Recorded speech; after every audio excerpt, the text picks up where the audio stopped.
प्रचार का प्रचार करना होता है। जब विपक्ष में होते हैं तो हमें सबको साथ लेकर चलना पड़ेगा।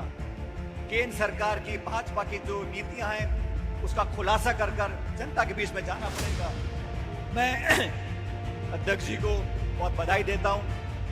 उन्होंने एक शानदार आयोजन किया, मुझे आने का मौका दिया और आप सब लोग जो देश के अलग अलग कोनों से आए हो, प्रत्येक व्यक्ति को, प्रत्येक साथी को बोलना चाहता हूं, आपके संघर्ष में हम सब साथ खड़े हैं।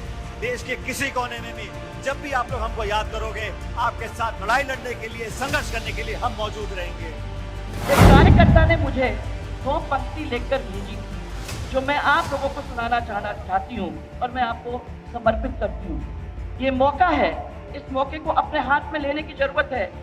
वो लिखता है मुझे, युवा पीड़ित है, किसान पीड़ित है, युवा पीड़ित है किसान, दलित दुखी है, महिला है परेशान, कदम कदम पर सबका है अपमान, नहीं सहेगा, नहीं सहेगा, नहीं सहेगा राजस्थान। हमने देख लिया कि राजस्थान में भाजपा के 5 बनने वाले नहीं। वहां पर आपस का जो उनको एक विश्वास पैदा हुआ है कि हर 5 साल सरकार बदलती है, इस बार हमारा नंबर लगने वाला है। बहुत सारे साथी भारतीय जनता पार्टी के आजकल सलवाकर तैयार बैठे कि सरकार बनेगी और हम शपथ लेंगे, लेकिन इस बार इतिहास बदलने वाला है। इस बार मुझे पूरा विश्वास है कि जितना बहुमत पिछली बार कांग्रेस पार्टी को मिला था 2018 में, उससे ज्यादा बहुमत लेकर राजस्थान में कांग्रेस की सरकार दोबारा हम लोग बनाएंगे, ऐसा मुझे पूरा विश्वास है। गहलोत की सरकार ने तो सब रिकॉर्ड तोड़ दिए जब कांग्रेस के एक पूर्व राज्य मंत्री करीबन 18 लाख घूस लेते हुए पकड़े गए। अभी की बात, कानून व्यवस्था की बात करो तो सबसे नंबर 1 पे पूरे देश के अंदर कोई है तो हम। महिला अत्याचार, दलित अत्याचार, दुष्कर्म, गैंग वॉर, लूट, हत्या, नाम लो आप, वो सब हम लोगों ने कर दिया। महीने 5 अगस्त को दिल्ली में आदरणीय राहुल गांधी जी, तमाम नेताओं ने धरने दिए, पुलिस ने हम सबको हिरासत में लिया, लेकिन हम लोगों ने संकल्प लिया है कि इस देश में शासन करने वाले लोग, जब तक इनकी आंख नहीं खुलेगी, इनकी नींद नहीं खुलेगी, हम लोग भी चैन से बैठेंगे नहीं। आज जो हजारों लाखों लोग यहाँ उपस्थित हैं, इस देश की राजधानी से संदेश जाने वाला है कि कांग्रेस पार्टी आम जनता के लिए लड़ती रहेगी, लड़ती रहेगी, लड़ती रहेगी।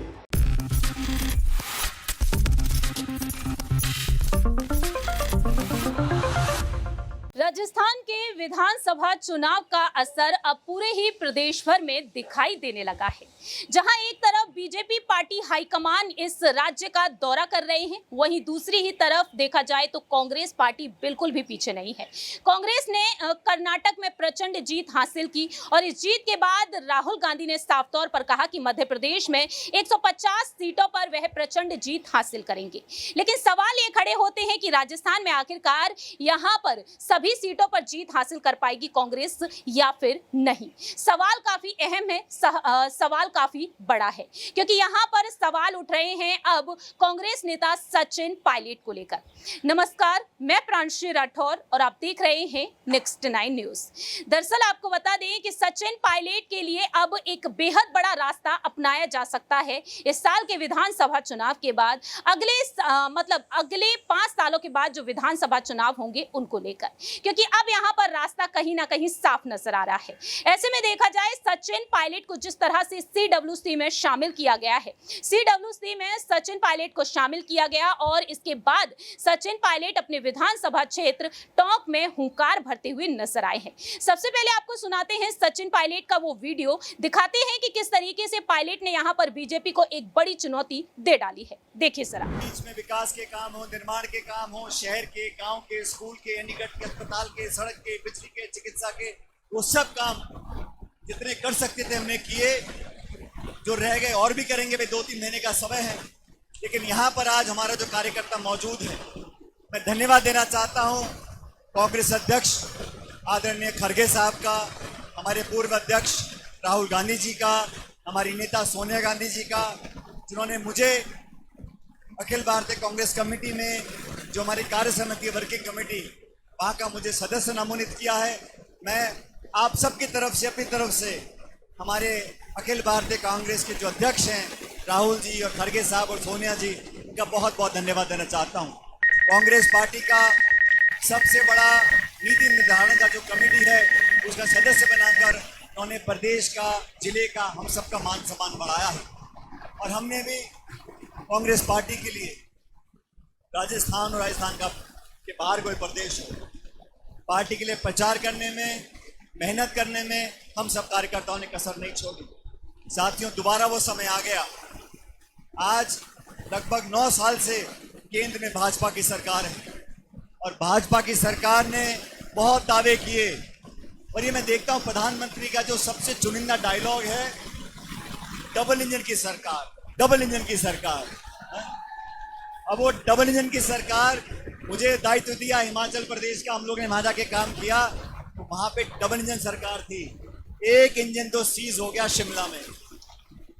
फिर यहाँ पे हमने काम किया कर्नाटक के अंदर, सबने मिलकर, वहां पर भी डबल इंजन सरकार थी। वहां पे दूसरा इंजन फेल हो गया बेंगलुरु में। अब ये लोग जो पाखंड की राजनीति करते हैं, आपसी द्वेष पैदा कर लोगों के जज्बातों से खेलकर वोट लेने का काम करते हैं, मंदिर मस्जिद का नाम लेकर, धर्म जाति का नाम लेकर वोट बटोरने का काम करते हैं। अब 9 साल हो गए, हर क्षेत्र में सरकार केंद्र की फेल है। और मुझे तो बड़ा आश्चर्य होता है, भारतीय जनता पार्टी केंद्र में तो सरकार में और राजस्थान में विपक्ष में। ये वो दल है जो केंद्र में तो सत्ता में फेल हो गया और राजस्थान में विपक्ष में फेल हो गया। बीजेपी को पिछले कई हफ्तों महीनों से दिल्ली के नेता आते हैं और हिला हिला के जगाने की कोशिश करते हैं, लेकिन हमने देख लिया कि राजस्थान में भाजपा की पार पड़ने वाले नहीं। वहां पर आपस का जो उनको एक विश्वास पैदा हुआ है कि हर 5 साल सरकार बदलती है, इस बार हमारा नंबर लगने वाला है। बहुत सारे साथी भारतीय जनता पार्टी के आजकल सिलवाकर तैयार बैठे कि सरकार बनेगी और हम शपथ लेंगे, लेकिन इस बार इतिहास बदलने वाला है। इस बार मुझे पूरा विश्वास है कि जितना बहुमत पिछली बार कांग्रेस पार्टी को मिला था 2018 में, उससे ज्यादा बहुमत लेकर राजस्थान में कांग्रेस की सरकार दोबारा हम लोग बनाएंगे, ऐसा मुझे पूरा विश्वास है। कांग्रेस पार्टी के नए जिला अध्यक्ष हमको मिले हैं, पहले अध्यक्षों ने बहुत काम किया, लेकिन मैं मानता हूं कि कांग्रेस के कार्यकर्ताओं को पहचान देकर अगर हिम्मत और ताकत हम देते हैं, और साथियों मैं आप सबसे अपील करना चाहता हूं, ये पार्टी नेताओं से ज्यादा कार्यकर्ताओं की, और ये देश में जहां जहां कांग्रेस कार्यकर्ता मजबूत है वहां कांग्रेस पार्टी हमेशा ताकतवर बनकर निकली है। भारतीय जनता पार्टी का मैं कार्यकाल देख रहा हूँ पिछले 9 साल से, इतने सारे इन्होंने भाषण दिए, इतने सारे वादे किए, stand up India, make in India, digital India, स्वस्थ इंडिया, भागो इंडिया, जागो इंडिया, ये वादे कराते रहते हैं। और 9 साल के बाद हाल ये हो गए कि टमाटर बिक रहा है 200 रुपए किलो, गैस सिलेंडर बिक रहा है 1200 रुपए का, वो 1200 का मिलता है दुकान के आगे से, दुकान के पीछे से मिलता है 1300-1400 रुपए का। ये काला बाजारी करने वाले लोग, जमाखोरी करने वाले लोग, चंद लोगों में पूरे देश की संपत्ति और ताकत देने वाले लोगों को बाहर का रास्ता दिखाने का समय आ गया है। राहुल गांधी जी ने यात्रा निकाली केरला से कश्मीर तक, 4000 किलोमीटर वो शख्स पैदल चले, लोगों को जोड़ते हुए चले, पूरे भारत की सरकार ने ताकत लगा दी, लेकिन जनता रुकी नहीं, उनके पलक पावड़े बिछाकर उनका स्वागत किया। राजस्थान में 17-18 दिन तक वो चले और जहां जहां उनके यात्रा गई है कांग्रेस पार्टी को मजबूती मिली है। आज भी हमारे पूरे विपक्ष के सभी दल एकजुट हो चुके हैं, छोटे मोटे मनमुटाव को भुलाकर, मतभेद भुलाकर हम केंद्र की सरकार को चुनौती देने जा रहे हैं। लेकिन 2024 के अंदर अगर भाजपा की सरकार को हटाना है तो राजस्थान में कांग्रेस की सरकार लाना बहुत जरूरी है। छत्तीसगढ़ में हम सरकार बनाएंगे, मध्य प्रदेश में बनाएंगे, लेकिन राजस्थान में यहाँ पर इतिहास दोहराना पड़ेगा। जो पहले कांग्रेस पार्टी की सरकारें बार बार बनती थी, ठीक उसी तरह हमारे प्रत्येक कार्यकर्ता को काम कर कर दिसंबर के महीने में चुनाव मतदान होगा। और आप सब जानते हो जिले में 4 सीटें हैं। मुझे सौभाग्य प्राप्त हुआ कि मुझे पार्टी ने यहाँ से चुनाव लड़ने का मौका दिया, ऐतिहासिक बहुमत से हम चुनाव जीत कर गए। और अभी मैं आह्वान करना चाहता हूँ, कांग्रेस का परिवार बहुत बड़ा परिवार है, अलग अलग तरह के लोग हैं इसमें, लेकिन 36 कौमों को साथ रहकर, चारों धर्म को साथ रखकर अगर कोई दल चल सकता है उसका नाम कांग्रेस पार्टी। हाँ, चुनावों से याद आया, अब चुनाव आ गए हैं तो छोटी मोटी पार्टियां भी यहाँ पर अपना हाथ पैर मारने की कोशिश कर सकती है। लोकतंत्र है, जो आके चुनाव लड़ना चाहता है लड़ सकता है, लेकिन मैं फिर आग्रह करता हूं, आप चुनाव लड़ो मुद्दों के ऊपर, राजनीतिक मुद्दों के ऊपर, विकास के ऊपर, रोजगार के ऊपर।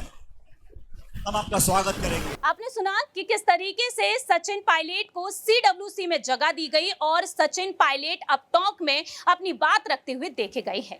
वहीं आपको ये भी जानकारी दे दें कि यहाँ पर राजस्थान की राजनीति में जिस तरह से सचिन पायलट ने अहम भूमिका निभाई, मुख्यमंत्री पद उन्हें भले ही ना दिया गया हो, लेकिन सचिन पायलट ने उसकी परवाह ना की, लेकिन उनके बगावती तेवर जरूर देखने को मिले। 2020 में 2018 में पायलट की अगुवाई में कांग्रेस ने चुनाव लड़े, लेकिन मुख्यमंत्री जादूगर कहे जाने वाले अशोक गहलोत को बना दिया गया।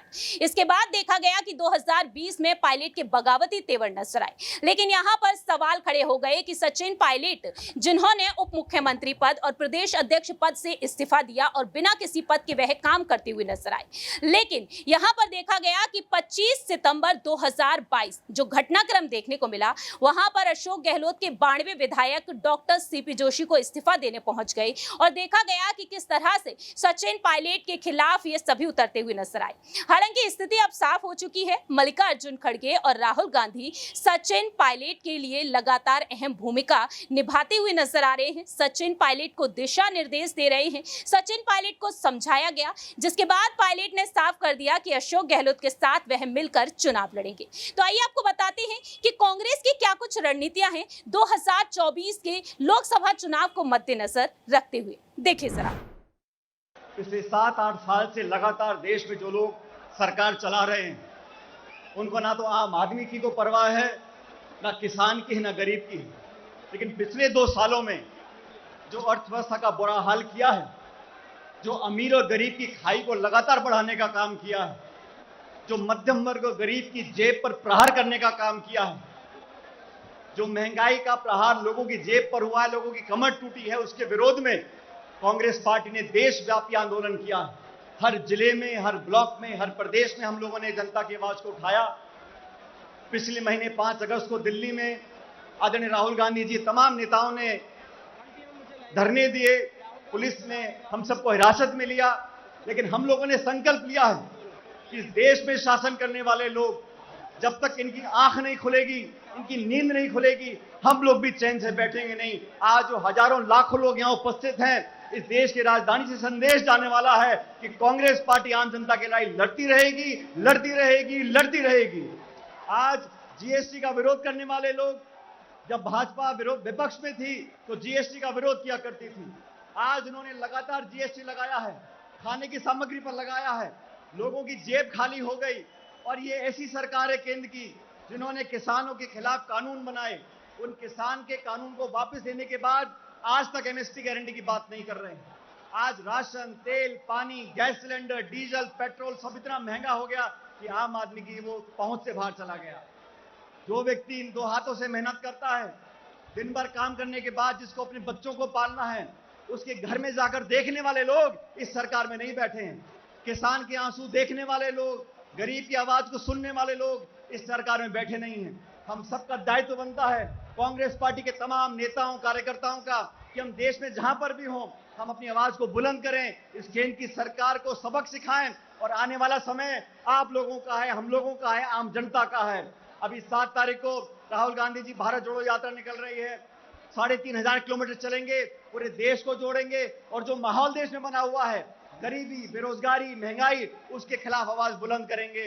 अंत में जीत सत्य की होती है, इसलिए मैं आप सब लोगों से आह्वान करना चाहता हूं, इस बढ़ती हुई महंगाई के खिलाफ, बेरोजगारी के खिलाफ, जिस प्रकार संवैधानिक संस्थाओं को खोखला करने का जो कोशिश ये सरकार कर रही है, उसके खिलाफ आवाज बुलंद करें। और जो हल्ला बोला आज हो रहा है, इसकी गूंज पूरे देश में कई महीनों तक होगी। आप सबसे आह्वान करता हूं कि दोनों हाथ खड़े कर कर बोले कि हम हल्ला बोल करते रहेंगे जब तक महंगाई कम नहीं होती। बहुत बहुत धन्यवाद। जय हिंद, राम राम साहब। और जहां भी ये बीजेपी के लोग जाते हैं, हिंदुस्तान की आवाज को चुप करने की कोशिश करते हैं, दबाने की कोशिश करते हैं। आप देखिए, बीजेपी की सोच ने मणिपुर में आग लगा दी। 3-4 महीने से मणिपुर में आग जल रही है, लोग मारे जा रहे हैं, बच्चे मारे जा रहे हैं, महिलाओं का बलात्कार हो रहा है। मैंने पार्लियामेंट में बोला, मणिपुर में भारत माता की हत्या हुई है।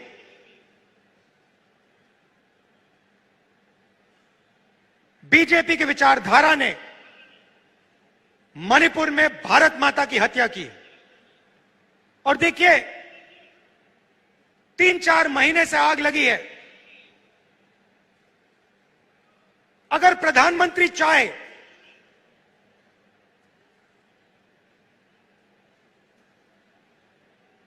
दो 3 दिन में उस आग को बुझा सकते हैं। अगर प्रधानमंत्री ने हिंदुस्तान की सेना को कहा कि इस आग को 2 दिन में बुझा दो, हिंदुस्तान मणिपुर में जो आग जल रही है उसको 2 दिन में बुझा देगी। मगर प्रधानमंत्री आग को जलाना चाहते हैं।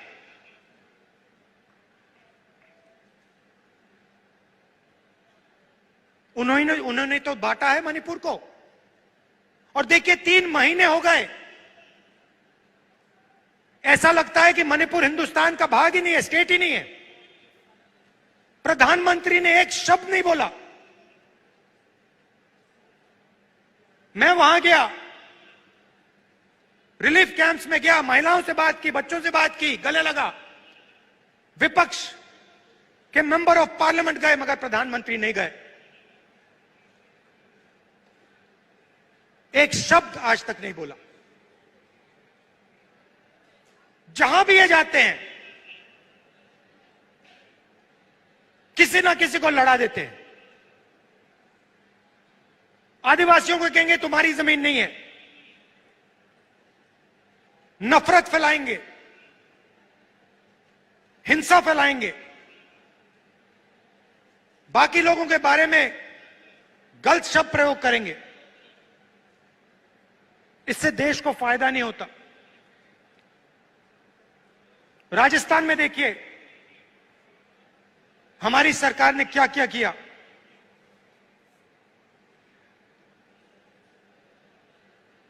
CM Chiranjeevi health insurance scheme देश का सबसे बेहतर हेल्थ इंश्योरेंस स्कीम है।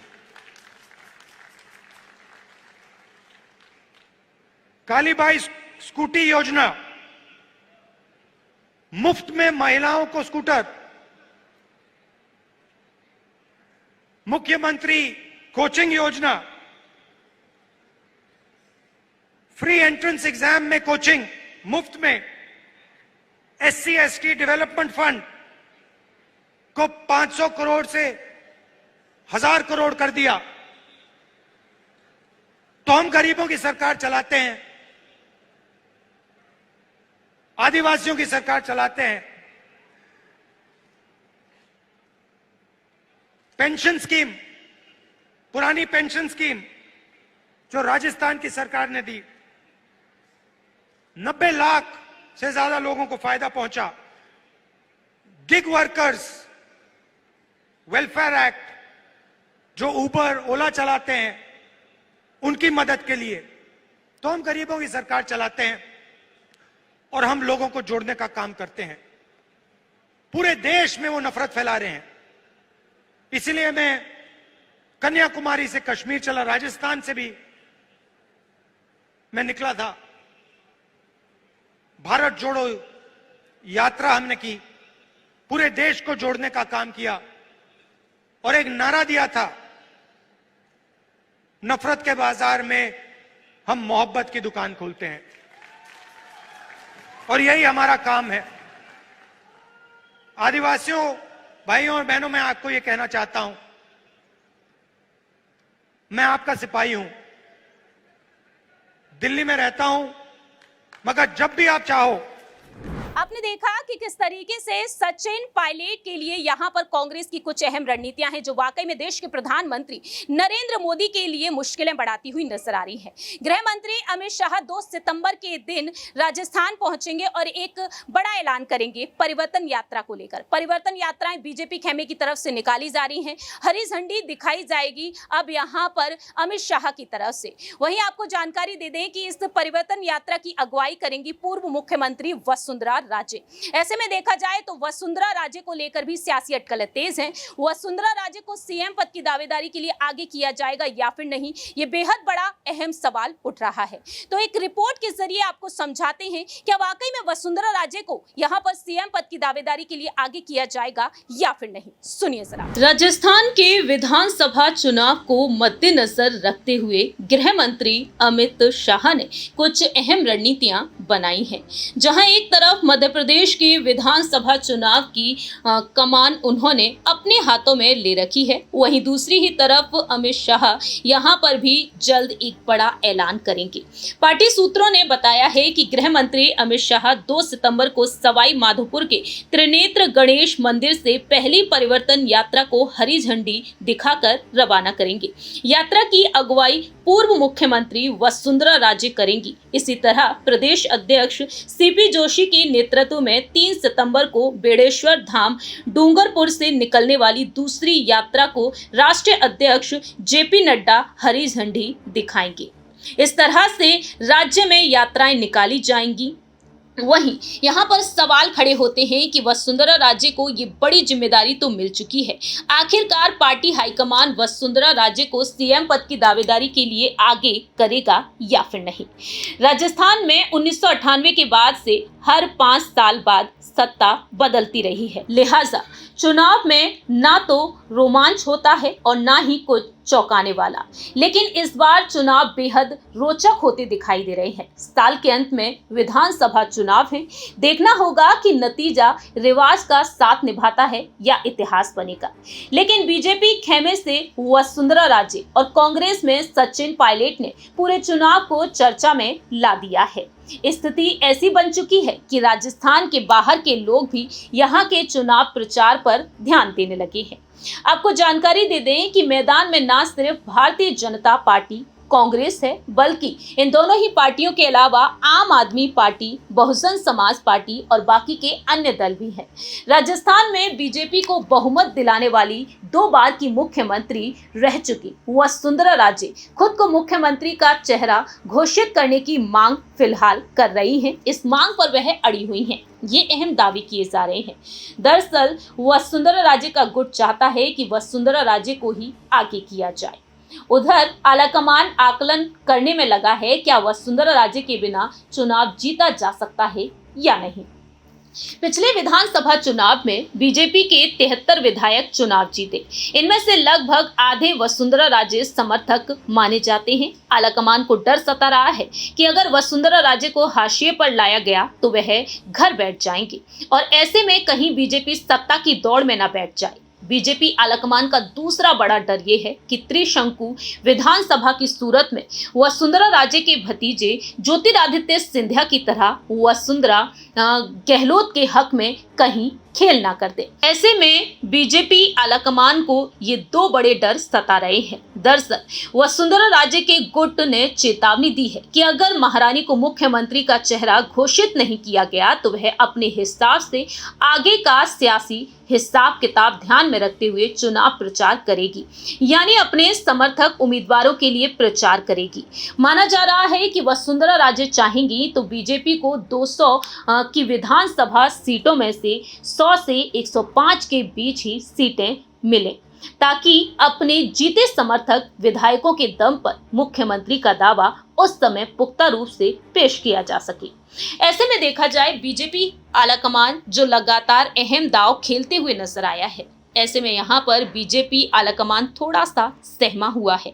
कहा जाता है कि 2018 में अशोक गहलोत ने कांग्रेस को ठीक 100 पर लटका दिया और वह मुख्यमंत्री बन गए। गहलोत ये बात बखूबी जानते थे कि 110 से 115 पर अगर कांग्रेस आती है तो सचिन पायलट मुख्यमंत्री हो जाएंगे।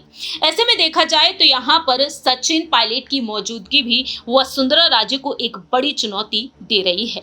बीजेपी के नेताओं का कहना है कि वसुंधरा राजे के साथ रहते हुए 135 से 140 सीटें आएंगी और अगर साथ नहीं रहती हैं तो 110 से 120 सीटें ही आएंगी। दोनों ही सूरत में कमल का राज होगा राज्य में। ऐसे में यहाँ पर यह देखने वाली बात होगी क्या वाकई में इन सभी रणनीतियों को देखते हुए भारतीय जनता पार्टी वसुंधरा राजे को आगे करेगी या फिर नहीं। दरअसल राजस्थान में बीजेपी के पास वसुंधरा राजे के कद का कोई भी नेता नहीं है। विधानसभा क्षेत्र हो या फिर संभाग के बाहर कोई सियासी ताकत रखता हो, वसुंधरा राजे महिलाओं और युवा वोटर्स के बीच लोकप्रिय रही हैं। राजस्थान में इस बार 5 करोड़ 16 लाख वोटर वोट डालेंगे। ऐसे में 2 करोड़ 60 लाख वोटर 40 साल से कम उम्र के हैं।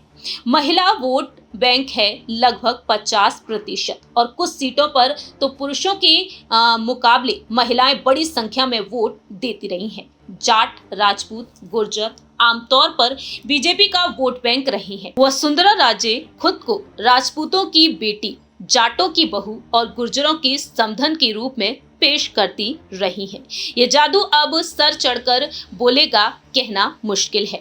ऐसे में देखा जाए तो वसुंधरा राजे को सीएम पद की दावेदारी के लिए वाकई में अगर आगे किया जाता है तो सवाल ये खड़े होते हैं, क्या कांग्रेस खेमे से एक बार फिर से अशोक गहलोत ही आगे किए जाएंगे या फिर सचिन पायलट? क्योंकि सचिन पायलट की घर वापसी के बाद बीजेपी को गुर्जर वोट बैंक की चिंता है। सचिन पायलट को CWC में शामिल किया गया है। ऐसे में भूलना नहीं चाहिए कि वसुंधरा राजे के शासन में विशेष आरक्षण मांग रहे 72 गुर्जर गोली का शिकार हुए, लेकिन वोट फिर भी बीजेपी को ही दिया गया।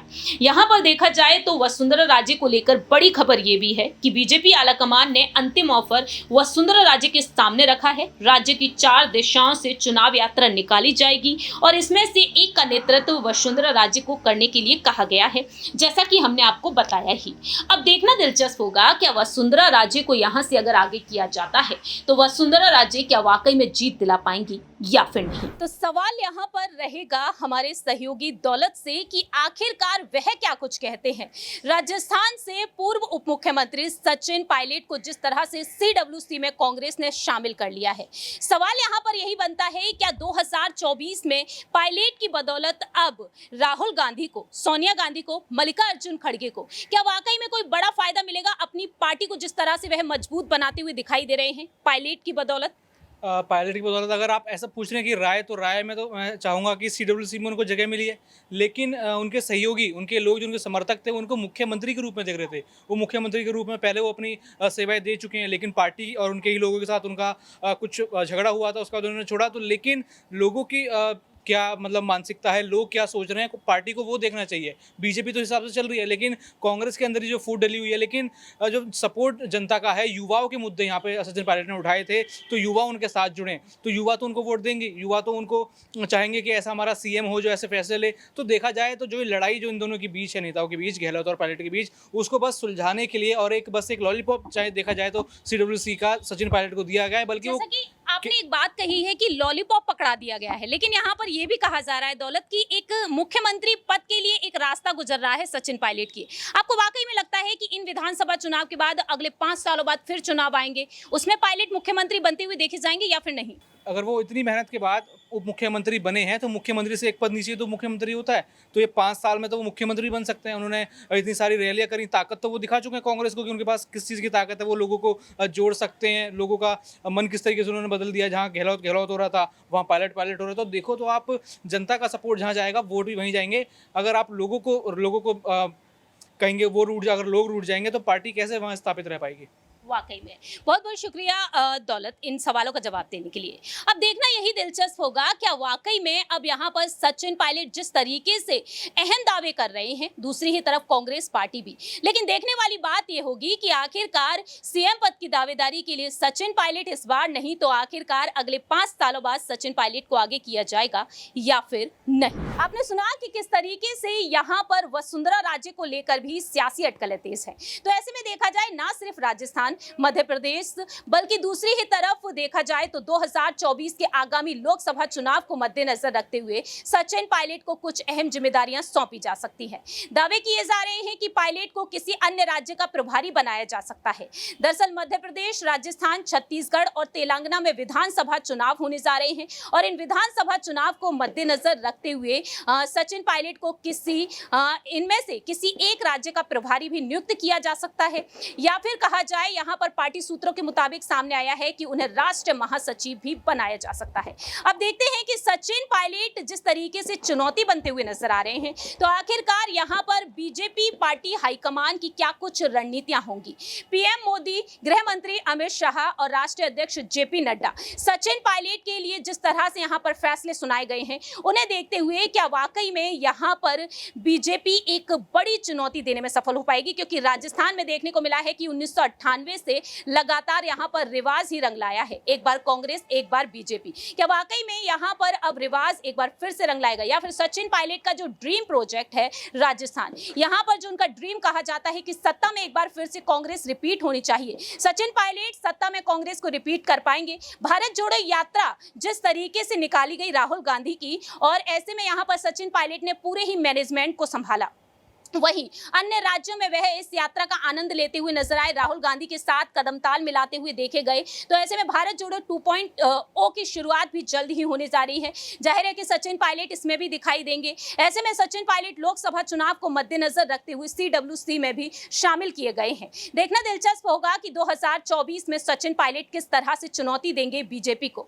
तो वहीं आपको जाते जाते सुनाते हैं वसुंधरा राजे और सचिन पायलट के कुछ भाषण कि कैसे राजस्थान में एक जंग छिड़ी हुई है। अपनी गोटी फिट कर लेते हैं और फिर कांग्रेस पे आरोप लगाते हैं। हमारे यहाँ चुनाव यूथ में हो रहा है, NSUI में हो रहा है और अखिल भारतीय कांग्रेस कमेटी में चुनाव हुआ है। ऐसा कौन सा दल है जहां पर निष्पक्ष और पारदर्शी तरीके से चुनाव होता है? कमियां निकालना बड़ा आसान है, लेकिन हम लोगों ने वो कर दिखाया और ये प्रेरणा राहुल गांधी जी, सोनिया गांधी जी ने दी है। आज उनके नेतृत्व में कांग्रेस पार्टी दोबारा उस मुकाम पर पहुंचने जा रही है और ये मुकाम बहुत दूर नहीं है साथियों। ये आने वाले विधानसभा चुनाव में जीतेंगे, लोकसभा के चुनाव होंगे तो इंडिया जीतेगी, उसमें इंडिया जीतेगा 2024 के अंदर। नाम का मजाक उड़ा रहे, मतलब नाम पसंद नहीं आया तो अब देश को बदनाम कर दो। कांग्रेस के लोगों से, विपक्ष के साथियों से इतनी नफरत, इतनी घृणा, ये शोभा नहीं देता। जो बड़ा आदमी होता है, बड़े पद पर बैठता है, उसका दिल बड़ा होना चाहिए। संवाद करो, चर्चा करो, मतभेद हो सकते हैं, कमियां हो सकती हैं, ये तो बात करने को तैयार नहीं है। इस प्रकार की राजनीति देश के लोकतंत्र के लिए शुभ संकेत नहीं है। ये संदेश हम लोगों को हिंदुस्तान के हर जिले में लेकर जाना है। आज युवा कांग्रेस की दुगनी जिम्मेदारी हो गई है। जब हम सत्ता में होते हैं तो सरकार का प्रचार करना होता है, जब विपक्ष में होते हैं तो हमें सबको साथ लेकर चलना पड़ेगा। केंद्र सरकार की, भाजपा की जो नीतियां हैं उसका खुलासा कर जनता के बीच में जाना पड़ेगा। मैं अध्यक्ष जी को बहुत बधाई देता हूं, उन्होंने एक शानदार आयोजन किया, मुझे आने का मौका दिया और आप सब लोग जो देश के अलग अलग कोनों से आए हो, मैं आप प्रत्येक व्यक्ति को, प्रत्येक साथी को बोलना चाहता हूं, आपके संघर्ष में हम सब साथ खड़े हैं। देश के किसी कोने में भी जब भी आप लोग हमको याद करोगे, आपके साथ लड़ाई लड़ने के लिए, संघर्ष करने के लिए हम मौजूद रहेंगे। और आप लोगों को निमंत्रण देके जा रहा हूं, अभी इन 4 राज्यों में चुनाव है, हम मध्य प्रदेश जीतेंगे, छत्तीसगढ़ जीतेंगे, राजस्थान जीतेंगे और तेलंगाना भी जीतेंगे। और हम सबको मिलकर अब इन 4 राज्यों में पूरी ताकत लगानी है। जहां जहां हमारी जरूरत पड़ेगी आप सब लोग जाओगे, ऐसे मुझे पूरा विश्वास है। मैं सभी लोगों को बहुत बधाई देना चाहता हूं, शुभकामना देना चाहता हूं, उज्जवल भविष्य की कामना करता हूं और परमपिता परमेश्वर से कामना करता हूं कि आपके रास्ते को भगवान हमेशा उजाले से भरे, खुशियां भरे, आप लोग सुखी रहो, फलो फूलो, आगे बढ़ो, आपके परिवार को लोग आगे बढ़ने का मौका मिले और हमारा जो परिवार है युवक कांग्रेस का, नौजवानों का, ये फले फूले, आगे बढ़े, दुख सुख में हमेशा साथ रहना है। और अंतिम बात, कभी किसी की खुशी में शामिल ना हो सको, कभी किसी के शादी विवाह में ना जा सको, तो हमेशा किसी पे दुख आए, मुसीबत आए, उस समय जरूर जाना उसका हाथ पकड़ने के लिए।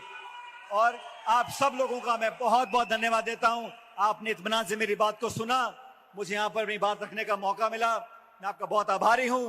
मेरे साथ जोरदार नारा दो, जय हिंद। पीछे वाला कोई नहीं बोल रहा, जय हिंद। अरे भाई, कर्नाटक जीत के आए हैं, 3 राज्य जीतने जा रहे हैं, अंतिम नारा जोर से देना है, जय हिंद। बहुत बहुत धन्यवाद। राम राम साहब। आपको सबको याद होगा कि अपन लोगों ने जब सरकार चलाई थी तो उस समय हम लोगों ने बड़ी कोशिश की थी कि किसी भी तरीके से राजस्थान को अग्रणी प्रदेश के स्तर पे, लेवल पे ले जाने का हम लोग कोशिश करें। जो पुरानी आदतें इनकी थी कि पैसा नहीं है, पैसा नहीं है, उसको रोक करके, पैसा को बचा के राजस्थान की जनता को किस तरीके से मजबूत किया जाए। और आज आपको ये देखने में मिल रहा है कि जोरदार लूट चारों ओर, जहां भी आप देख रहे हो वहां लूट खसोट मची हुई है। सरकार के दफ्तर के अंदर भी जब आपको पैसा और सोना मिलता है तो इससे और क्या वाहियात चीज हो सकती है।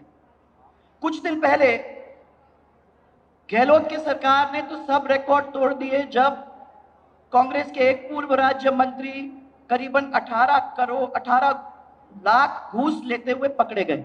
ये अभी की बात है। कानून व्यवस्था की बात करो तो सबसे नंबर 1 पे पूरे देश के अंदर कोई है तो हम। महिला अत्याचार, दलित अत्याचार, दुष्कर्म, गैंग वॉर, लूट, हत्या, नाम लो आप, वो सब हम लोगों ने कर लिया और सब सर्वाधिक है। धर्म परिवर्तन हो रहा है। शांति प्रिय राजस्थान के अंदर सांप्रदायिक लहरें आपको देखने को मिल रही हैं। इस सरकार की नाकामियां तो उजागर हम लोग करेंगे। ये बहुत बड़ा कार्यक्रम जो भारतीय जनता पार्टी ने अपने हाथ में लिया है, वो कार्यक्रम है जो गांव-गांव, ढाणी-ढाणी तक नहीं सहेगा राजस्थान के नाम से सबके बीच में पहुंचेगा और जो ये कांग्रेस ने काम किया है वो सब तक पहुंचा के उनको उजागर करने का काम करेगा। नाकामियां उसके साथ साथ क्या काम जो मोदी जी ने किए हैं उनको आपको जनता तक पहुंचाने का काम करना है। छोटे छोटे काम पर बहुत बड़ा उनका असर। किसान के खाते में जमा हो रहा है 6,000 रुपया, वो लोगों के बीच में पहुंचा है। गरीबों के घर बन रहे हैं, भारत में कोई भूखा न सोए, उसको ध्यान में रखते हुए गरीब कल्याण योजना, मुफ्त अनाज सब लोगों को मिल रहा है। और चुनाव में मुफ्त की बात तो अपन जब कर ही रहे हैं तो मैं ये कहूंगी मुफ्त योजना में कांग्रेस चुनाव का एक बहुत बड़ा मुद्दा जो है वो अपने को लेने की कोशिश है अपने हाथ में। आज इसकी काट हम मोदी जी के अच्छे काम से कर सकते हैं। भामाशाह योजना जो अपन लोगों ने की थी उसके बारे में भी आपको सोचने की जरूरत है।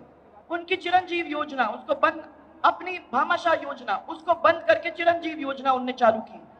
क्या मिल रहा है चिरंजीव योजना के अंदर जिसमें आपने 25 लाख तक उसको पहुंचाने का काम किया।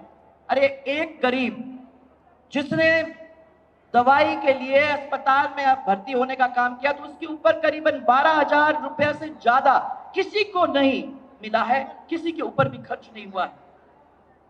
ये तो कहने की बातें हैं। अन्नपूर्णा रसोई हम लोगों ने चालू किया था, उस अन्नपूर्णा रसोई की जगह में इंदिरा रसोई, नाम बदलने का काम, पर नाम बदल के क्वालिटी भी, आपकी गुणवत्ता भी वो नहीं मिल रही है।